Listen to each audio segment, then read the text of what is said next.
This is the Yanks Go Yard podcast with Adam Weinrib and Thomas Carannante.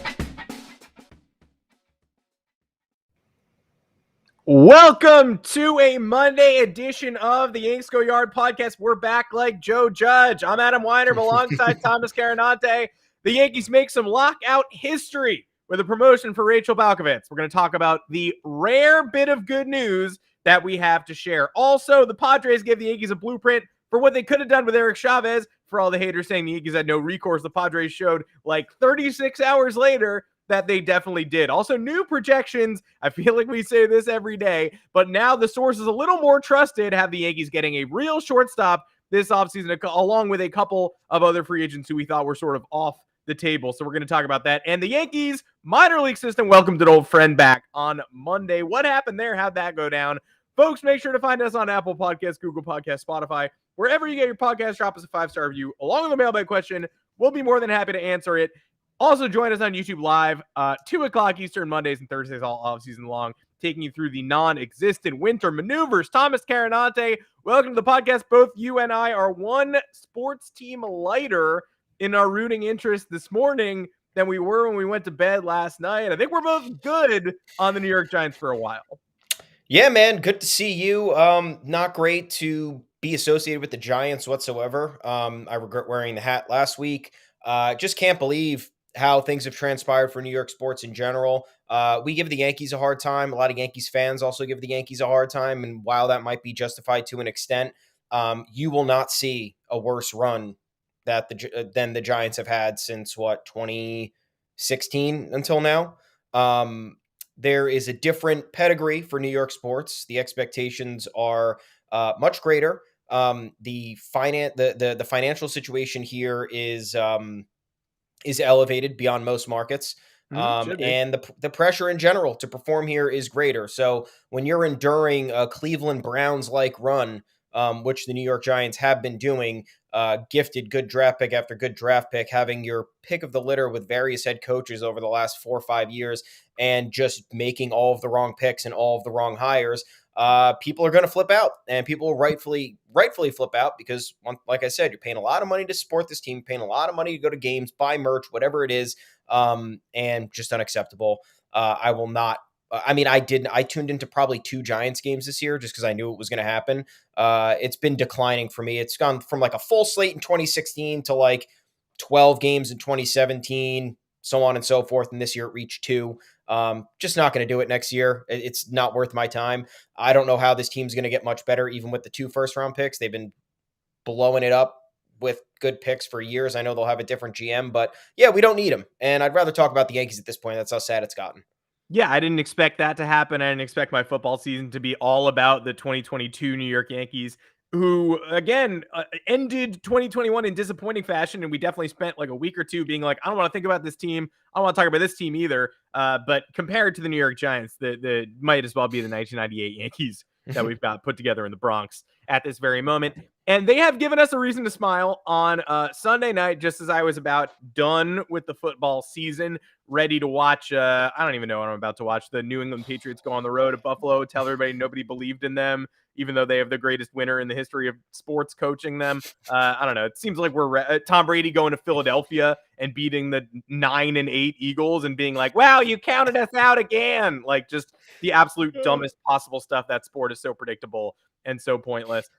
So it's much more exciting to talk about the news that dropped right at the end of Sunday when I was in the middle of football-related doldrums. The New York Yankees have not only promoted Rachel Balkovec, who they hired as a minor league hitting coordinator after the 2019 season. Her ascendance was obviously halted by the lack of a 2020 season. They brought her in as sort of a roving instructor at the minor league level. I know that she was supposed to work with a lot of the lower level GCL prospects, people who were just coming over from Latin America, the Yankees international signings, because her previous experience was with the Houston Astros. She taught herself Spanish to be sort of a, strength coordinator liaison with the Houston Astros, Spanish-speaking minor leaguers. So that was supposed to be her role. 2020, obviously, pandemic season canceled. I think we all sort of lost track, didn't know what Balkovec's position would officially be. 2021, she was certainly spotlit. She got a Futures game coaching opportunity, so we all saw her on the national stage. It still felt like the progression of a nice story. I don't know if any of us knew how quickly it would evolve and where she would ultimately land. And the Yankees announced or released through Lindsay Adler on Sunday night that Balkovec would be the low A Tampa Tarpons manager for 2022, making her the first female full-time manager in minor league baseball history. Now, there are other women in the sport. Alyssa Knockin is, a Giants coach who is very much, prominent, works with the major league roster. That's a step up. Depends on how you view these positions, major league roving coach or minor league manager. I mean, a field general is a really impressive job to hold at this juncture. And it clearly indicates to me the Yankees also see a major league future for Balkovec in some capacity, considering their new hitting coach was a minor league coordinator who succeeded at the minor league level. His assistant, now that Eric Chavez is gone, his lone remaining assistant was also a minor league coordinator who has been elevated. The Yankees, when they find success at the lower levels, they turn it into opportunities at the upper levels. And it's really hard to envision a more, a clearer path forward for somebody hoping to make, inroads at the major league level than getting a full-time managerial job with. She's probably going to be the manager for Jason Dominguez, at least at the start of 2022, along with many prospects who, again, have just transitioned up from that GCL level. Probably, a lot of the international prospects' first full season experience will be with Low A Tampa. She's got plenty of experience in that field, and it's a really exciting move for the Yankees to have announced this. Awesome. Congratulations to Rachel Balkovec. That ascension right there is incredible. I know she's been in MLB in some capacity. She started her career with the St. Louis Cardinals back in 2012. I had no idea. So at that point, she was 24 years old, because she's 34 right now.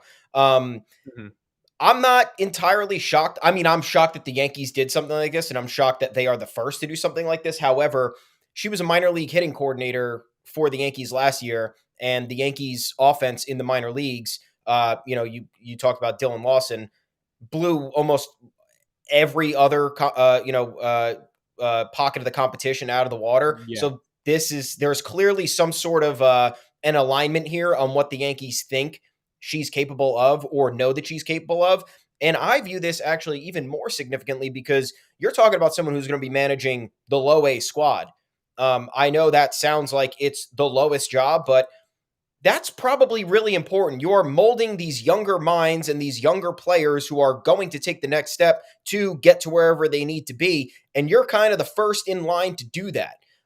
So that just goes to show how the Yankees hold her in high regard and how her previous track record has clearly translated into something this momentous, because someone who's 34 years old, especially a female in this job space, just based on the history of it and what obstacles existed and how difficult it was to forget about rising the ranks, just breaking into the field. She's made an impression. She's done a great job. Congratulations to her. I love the move. I think her approach is clearly, if the Yankees are, like I said, if the Yankees are doing this, they must love her approach. Because they're a results driven, it's a results driven front office and organization that's looking at these different coaching tactics as we grow into a new analytics age. She actually appeared on MLB Now. I don't know how long ago that was. I did watch that clip this morning though. And she was talking about how the technology around being able to evaluate hitters and, tweak certain things about their approach has really boomed over the last 5 years. And she's been right in that space for that long. So congratulations to her. Props to the Yankees for doing this. Another reason, well, I guess a reason to look forward to 2022. Just hopefully they don't let her interview for a promotion in the Boston Red Sox farm system. Wouldn't that be great, Yankees? Don't let that shit happen. A week from now, just absolutely bending over. Tomorrow. Oh, yeah, somebody else had the same idea we had. Well, we might as well give them the personnel then. That makes all the sense in the world. You're definitely going to get the horrible... it's not even worth dignifying the trolls. You're going to get the trolls coming out of the woodwork doing the same thing they did with Sarah Fuller when she was kicking for Vanderbilt, being like, "Oh, are you sure you could? Like, I understand why you did it, but there's nobody better for that job." I mean, with Vanderbilt specifically, they were out of people. So, it was horrible circumstances that led to her getting a well-deserved chance, but she deserved that chance. Rachel Balkovec obviously deserves this chance. I mean, you're going to have to trust us on this one, but the Yankees do not promote somebody like this so quickly unless they wholeheartedly trust the direction that they've been able to take their previous responsibilities in. It should go without saying. It doesn't go without saying because when you celebrate history like this, the worst people on the internet who've been empowered will pop out again to say, oh, so you just wanted to make headlines. You just wanted to celebrate your personal history. Absolutely not. It's incredibly obvious to everybody who watched. She's had an extended history in this game. She's moved from prominent organization to prominent organization. And the Yankees gave her clearest shot at ascension yet. They took her out of the strength and conditioning world and changed her role to a coaching and molding role, and have given her a big promotion in that field now. So they believe in her. But yes, the history is worth celebrating. It's still momentous that this happened. So you can't cater to the trolls.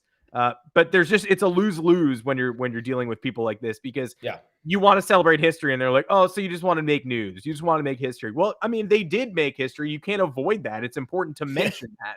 But also, it's very obvious this was about so much more than that. Congrats to Rachel. And before we transition into our next segment, I do want to read an ad read for another podcast that you should be interested in. If you're listening and you want to learn more about the mental toll of the sports world, look no further than the Players Tribune's first ever mental health podcast, Blindsided. It's hosted by former NHL goalie Corey Hirsch and psychiatrist Dr. Diane McIntosh. The show will share the moments for a variety of athletes when everything changed for them and mental health became the most important focus of their lives. Breakdowns, insecurity, panic attacks, PTSD, addiction, sudden life changes. These are all sorts of things that we all think about on a daily basis. And when we watch our athletes go through them, we don't have the necessary level of understanding for just how difficult that would be for somebody who's balancing so many other things. So rarely do we view our athletes as human beings, but they're undergoing the same changes that any of us are at our worst. And it's very difficult for them to deal with on a national stage. And that's what Corey Hirsch and Dr. Diane McIntosh are hoping to create with this platform. This podcast will allow listeners to have an understanding of the different types of mental health challenges people face. And yes, athletes are people. Guests this season include prominent names like Kevin Love, Paul Bissonnette, and Kurt Warner. That's the Players Tribune's first ever mental health podcast, Blindsided, presented by Minute Media. I recommend you check that out. Now, in terms of coaching news that leaves me a little colder than announcing the Rachel Balkovec hire, when Eric Chavez went to the Mets last week, spent about 2 weeks in the Yankees organization, I had to deal with a lot of people speaking for the Yankees, acting as mouthpieces for the Yankees, saying that, obviously, everybody leaves for promotions all the time. And then when you counter and say, do they really leave for promotions after 2 weeks at their current job all the time? This isn't reneging on an opportunity for a better opportunity. And this also wasn't a well-deserved promotion after years of toil. This was somebody just jumping ship for a higher paying, better job at the New York Mets, a direct rival after 2 weeks. It felt unsavory to me. It felt unsavory to you. It weirdly didn't feel unsavory to a lot of people who decided to carry the Yankees water and say, well, what team wants the reputation that they're going to be turning down their underlings when they have an opportunity to get a promotion? What organization wants to be responsible for vibes like that? Valid, sure. And maybe the Mets found a loophole. And maybe the Mets realized that the Yankees couldn't say no. That if they asked for Eric Chavez 2 weeks into his tenure, and obviously less than that because they didn't hire him overnight, how quickly could they have possibly asked for Chavez's services? Like 2, 3, 4 days? Steve Cohen seems to have figured out that, hey, if it's commonplace to give somebody a promotion if they ask, why don't we just ask Eric Chavez if he wants a promotion, and then we can make the Yankees look like fools? That's what Steve Cohen did. The Yankees said yes. The Yankees let Chavez walk away. Done and dusted, right? All you water carriers saying, well, there's no other way this possibly could have ended once Steve Cohen found that loophole. It's like a boulder rolling down a hill. There's nothing we could do. Well, the San Diego Padres have Ryan Flaherty, former Major Leaguer, former Oriole, as a coach on their staff. The Mets asked for Ryan Flaherty to interview for their bench coach job. Padres said no. Bench coach's promotion for Flaherty, too. Same situation. Padres said it's too late in the offseason. The lockout adds a lot of uncertainty. We don't want to be losing a coach right now. Thanks so much. The Yankees couldn't do that. All you water carriers, I'd love to hear from some of you now that we literally 4 days later have an example of another team with the same conundrum and the same offseason timeline. Arguably, the Padres look worse here because they've had Flaherty in the system for longer, so they should have been more willing to clear him for a promotion because they know him. Because again, if you know someone and you love them, set them free is what I've been told. The Padres know Ryan Flaherty. They said, absolutely not. We'd like to keep him. The Yankees just got Eric Chavez in the building, and they already feel compelled to give him this promotion with the Mets. Give me a break. Yeah, he's the bench coach for the Padres, right, Ryan Flaherty? I don't believe he is. He's not? I'll look it up. Because I thought he was. So the reason this is the reason to support the Yankees allowing Chavez to go. Usually, like you discussed, if there is an opportunity to get a bump in a job title, teams will let you interview. And that's not uncommon. What is uncommon, however, is somebody taking and this was by multiple sources. Go to ESPN. I think it was Alden Gonzalez who did this story when it initially broke. Talked about how this is very uncommon for someone to accept the job who Chavez never had any experience on an MLB staff, never any experience on a single MLB staff. It's very uncommon for somebody to take a job that they've never had before and then immediately leave for a promotion that they've also never had before. So this isn't a situation where, the Yankees are holding somebody hostage, a bench coach who's been a manager in waiting for 3 or 4 years and hasn't gotten his opportunity. This was a situation where it was like he took a job that he's never had before, had it for 11 days, and then left for a better job, 7 miles away. My issue with this whole thing is that the Mets had all offseason to hire Eric Chavez as their hitting coach if they really wanted to. I know it obviously hinged on them hiring a manager, but not my problem they decided to fire Luis Rojas. Not my problem they took forever to hire Buck Showalter when it probably should have happened like within 2 days. So that's why there's anger surrounding this, because it is an uncommon situation. And this is a guy who has no experience on a major league staff.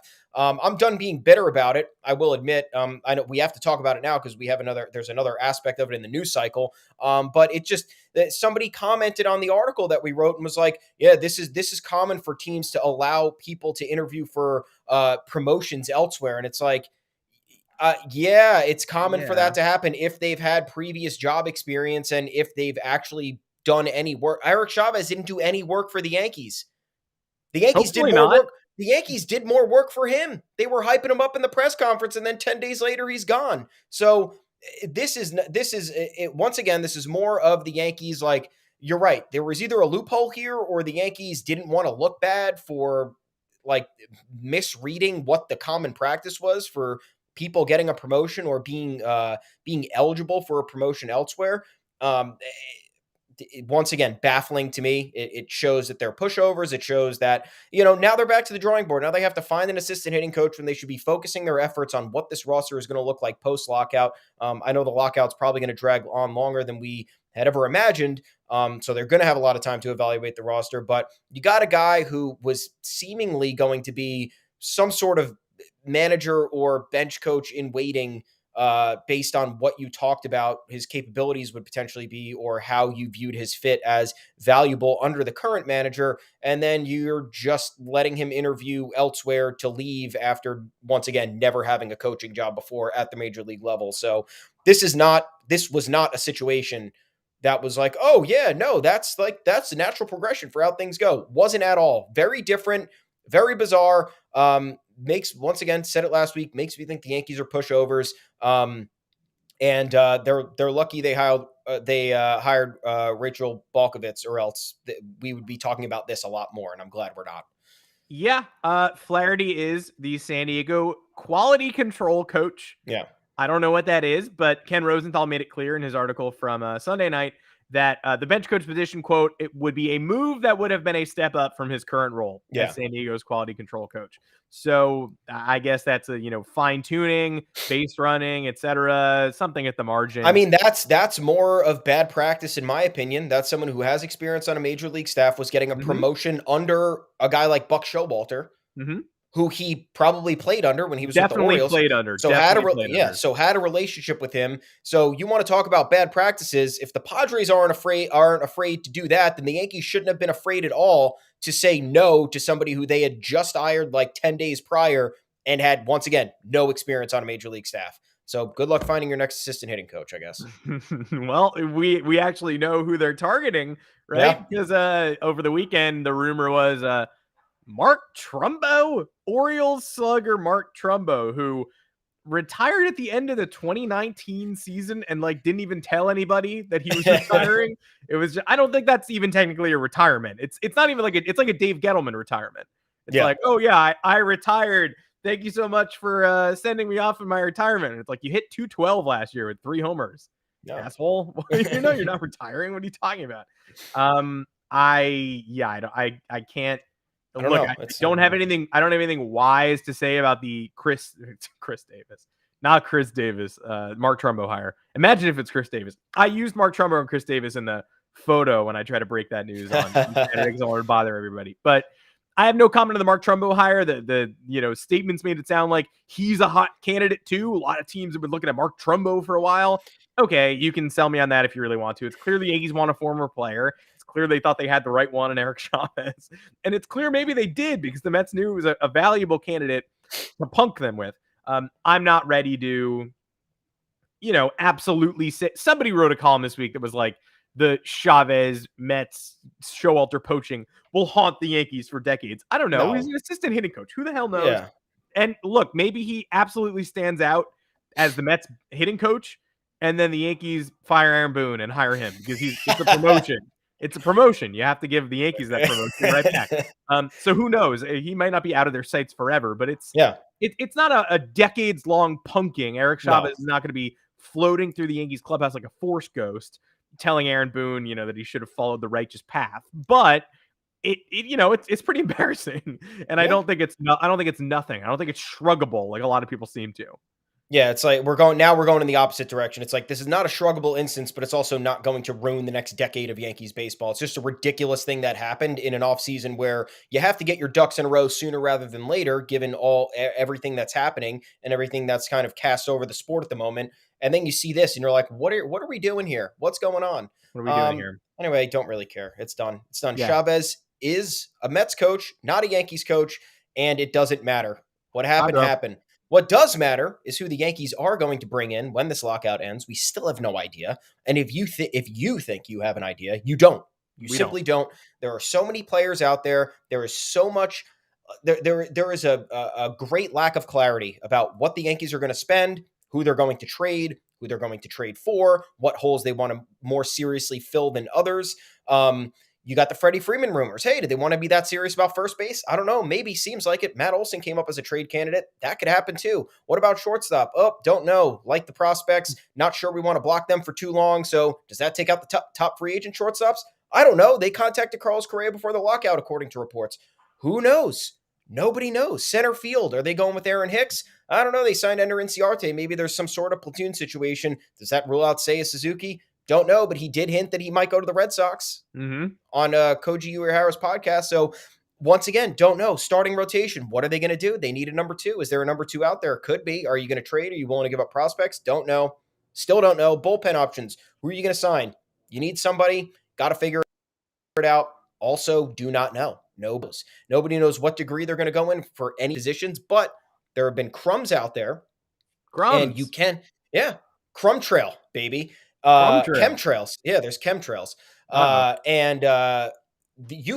We can sit here and combine all the different positions, all the different players based on price, based on pedigree, whatever you want to do. And we can come up with a certain package of guys who would satiate the needs. Remember, center field or outfield depends on what they want to do with Joey Gallo. I don't think they're going to play him in center field based on all the indications that we've seen. So that would indicate the need for a center fielder. Then you have shortstop, the most obvious glaring need. You got first base, you got the rotation, and you got the bullpen. So what do you want to do there? So Ken Davidoff of the New York Post decided to go ahead and say, hey, here's how I think the Yankees are going to address their 3 largest voids: first base, shortstop, and center field. He thinks they are going to end up with Anthony Rizzo, Trevor Story, and Seiya Suzuki. Trevor Story, important thing to note, he thinks the Yankees are going to come out of this with in a coup style a heist, I guess one could say. 5 years, $110 million. I do not see Trevor Story accepting a long-term contract and getting paid less than Javier Baez. You could sell me on a massive Story 1 or 2 year deal or a 1 year deal with a player option, anything of that capacity. You're not selling me on a 4, 5, 6 year deal in the low hundreds for a guy who's had a much better body of work than Javier Baez, in my opinion, at least. I guess that's up for debate among different circles around the league, however you want to look at it. Javier Baez is versatile, so that could weigh into the beliefs there anyway. But this seems a little wild to me, just because if you're going to pay any of the shortstop options, why are you going to give Trevor Story a long-term deal and then I guess maybe block your prospects if that's what you want to do? Signs. What are you doing with the outfield if you're signing Suzuki? Does that mean he's popping around left and right? Does that mean Giancarlo Stanton's not playing as much defense? I don't know. It's confusing. I think this is a little bit far-fetched. I also can see it happening. That's where we are in the offseason. The pendulum's swinging in every direction and don't really know where it's going to land. So. No, and I would have said prior to reading this article, I mean, Ken Davidoff readjusted all these predictions for pre-offseason, mid-offseason, mid-lockout.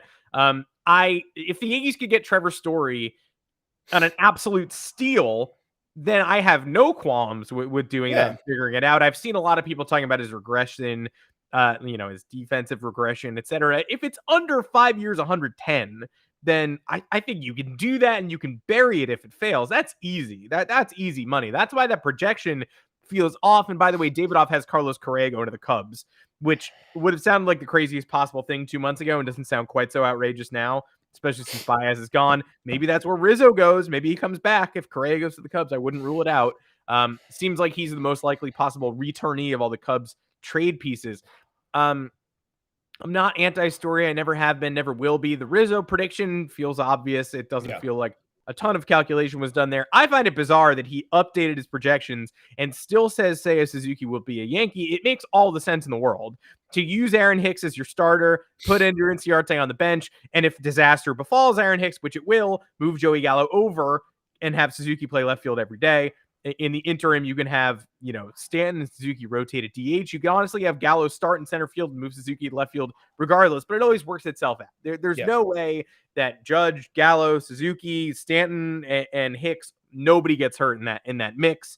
Two of them get hurt in that mix, I'm sure. There's plenty of room for everybody. Suzuki's got the adjustment of moving from Japan to the major leagues. Anyway, if you're just penciling him in for 155 games of above average production right away, then you're telling on yourself too. But the most telling thing there is it makes all the sense in the world for the Yankees to get Suzuki. Rumor had it he's basically a Red Sox done deal. I don't really even see there being much wiggle room at this point. He followed the Red Sox on Instagram, didn't follow anybody else. As silly as that is, he unfollowed the Red Sox after he got caught, which sort of lends credence to it. It was nothing until everybody was like, hey, he's only following the Red Sox. Then he unfollowed the Red Sox. It was like, he wouldn't have done that if people weren't pointing it out.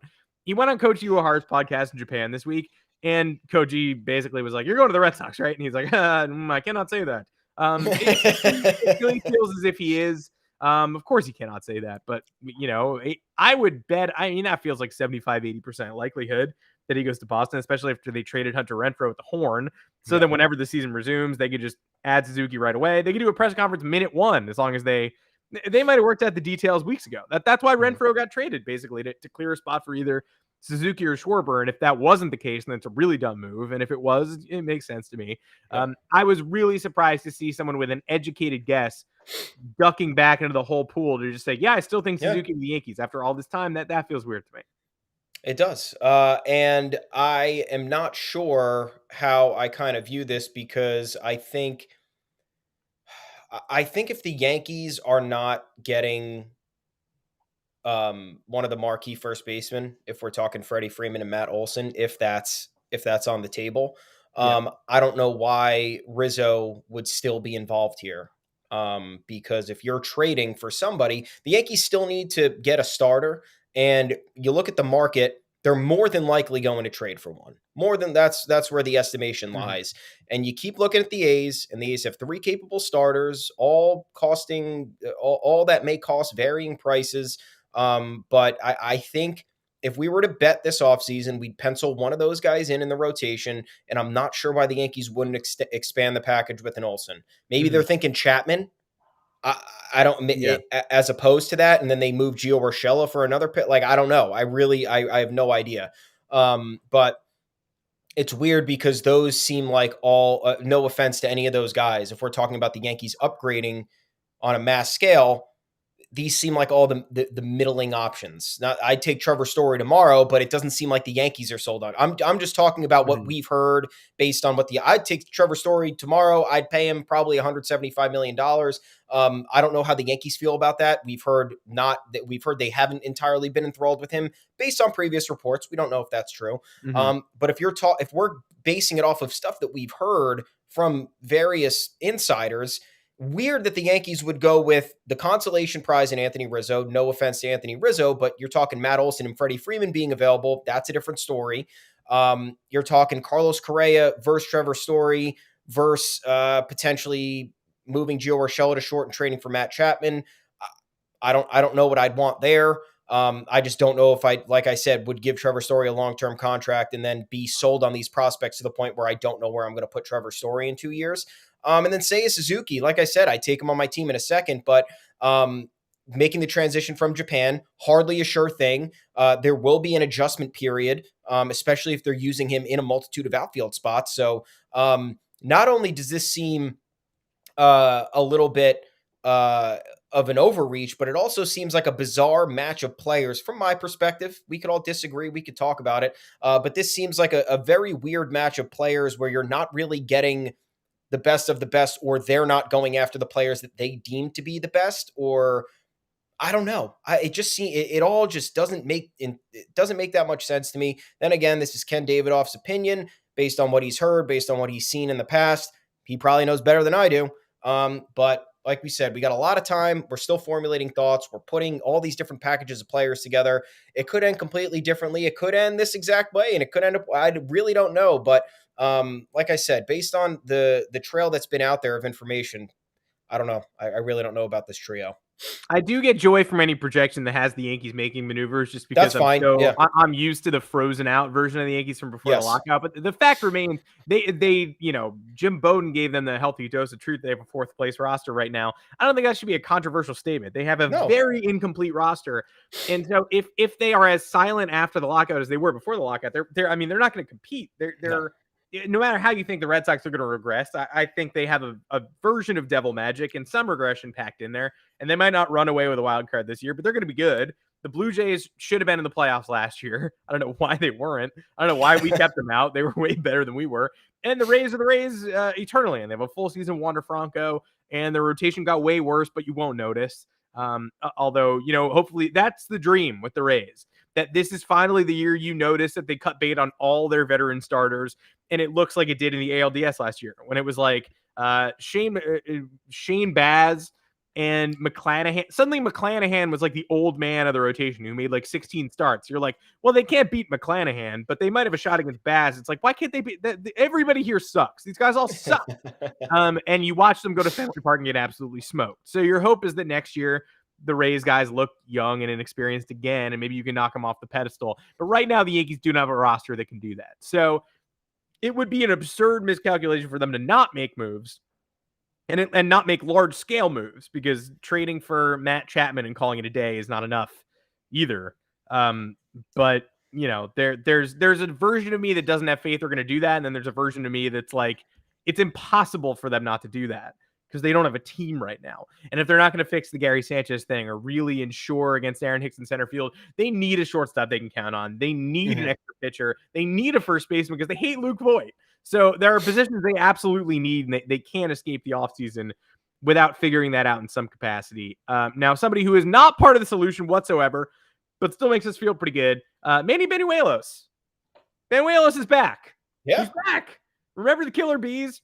Remember where you were when Andrew Brackman, Banuelos, and Dylan Betances were the 3 buzzworthy Yankees prospects, and Mason Williams and Slade Heathcott and all these great names that you could envision leading the 2016 division champions, which they absolutely did not do. They didn't. None of these people other than Betances were ever a part of the major league roster for longer than a couple of weeks. Banuelos is back. He did make the majors after the Yankees traded him to the Braves back for David Carpenter, I believe. Chase and Shreve. And Chase and Shreve. Yeah. But David Carpenter was the main piece of that package, and he ended up being basically useless. He made his MLB debut, wasn't very good. Angels, Dodgers, bounced around, was in the White Sox, made Major League Baseball in 2019, 6.93 ERA in 16 games, 8 starts. One of those starts was against the Red Sox. I remember he got absolutely bashed. I think he gave up 9 or 10 runs in the first inning. Real bad.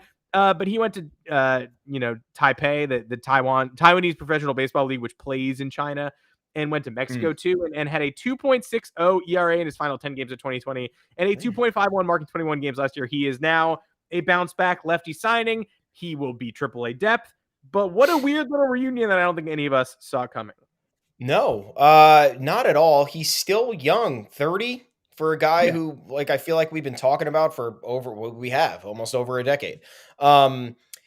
It does intrigue me a little bit. It doesn't get me excited by any means, but you look at his numbers, and I think he's sub 3 over his last 32 games, which is pretty good.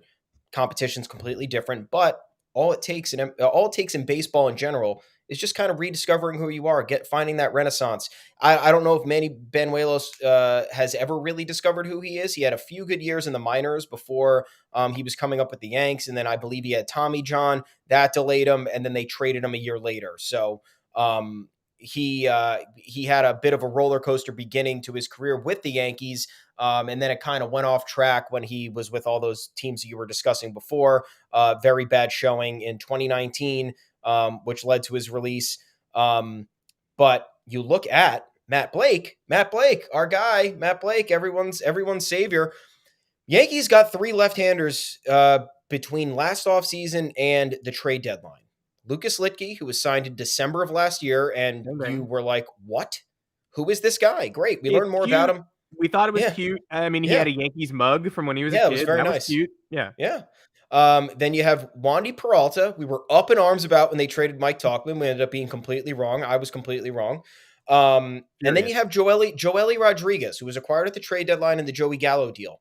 You look at all of these guys. All of these guys had career years as left-handed relievers on the Yankees pitching staff. Kind of unforeseen. Litke was out of the league for like 4 years or something, then came back. I'll look it up right now as I'm talking, but you got Joely Rodriguez, who arguably had his best 20-plus game stretch of his career since debuting back in 2016 with the Yankees.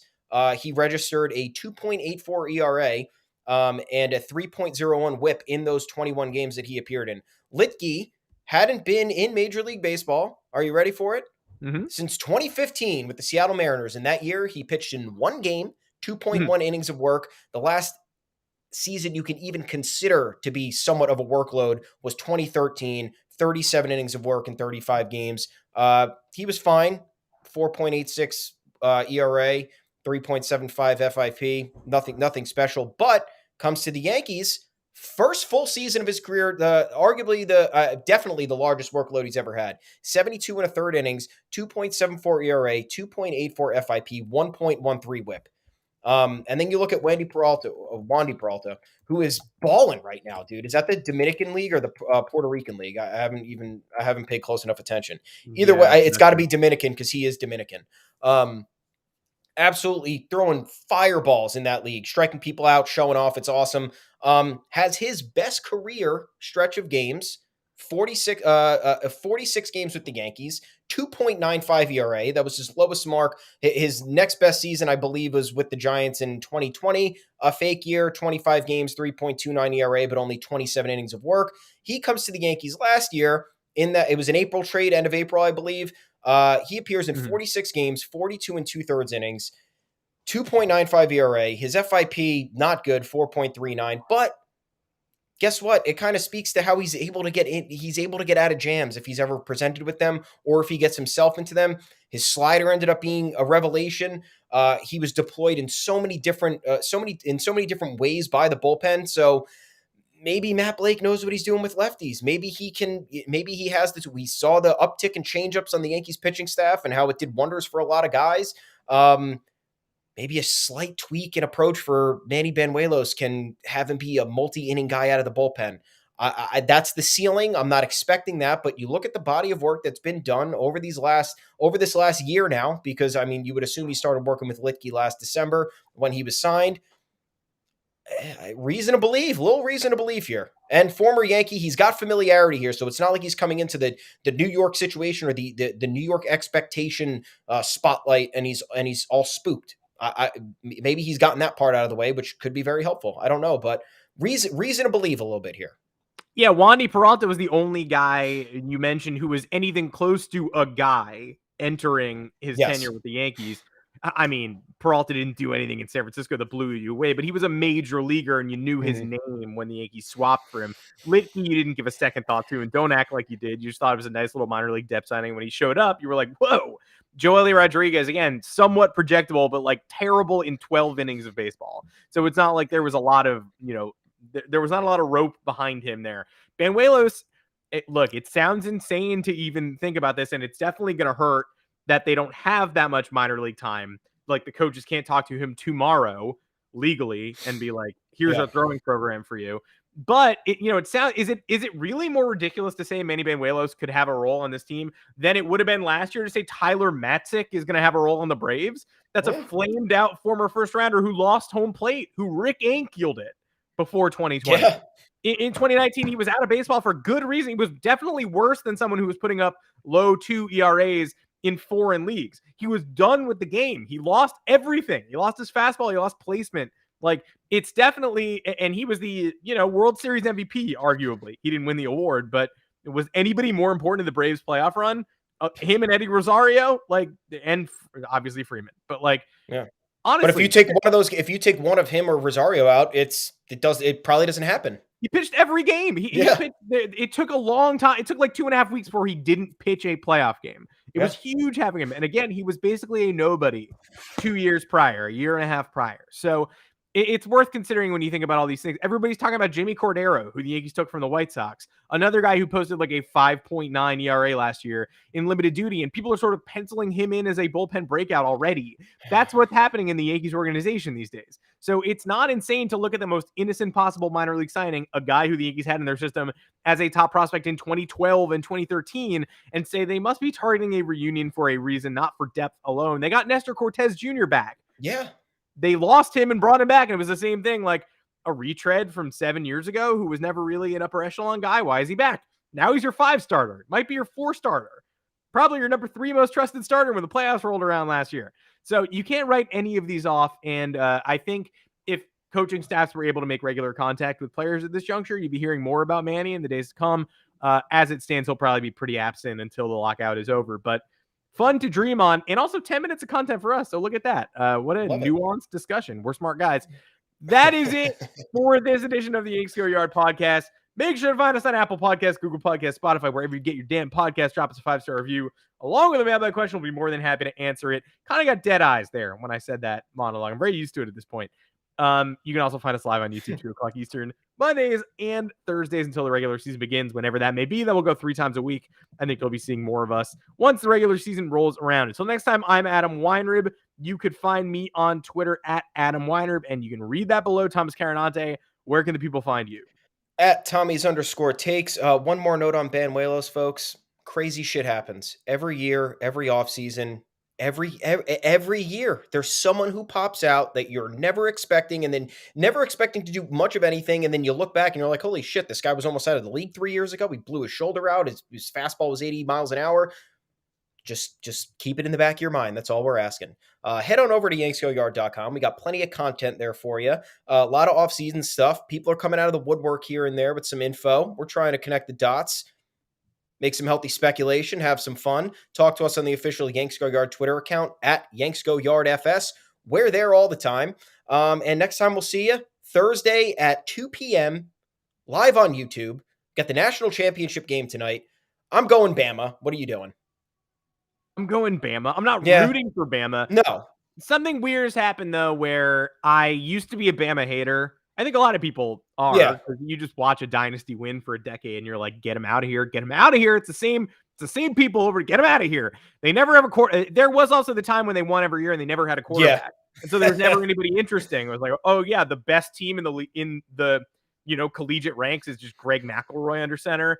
And, there's no pro future there. And I'm just watching like I'm watching adults play defense against kids with a terrible quarterback. It always just felt very stupid, especially that one year when they had OJ Howard, who made like 3 catches all year and caught like 269 yards worth of balls in the national championship. It was like, who the fuck even is that? How do you even have that guy?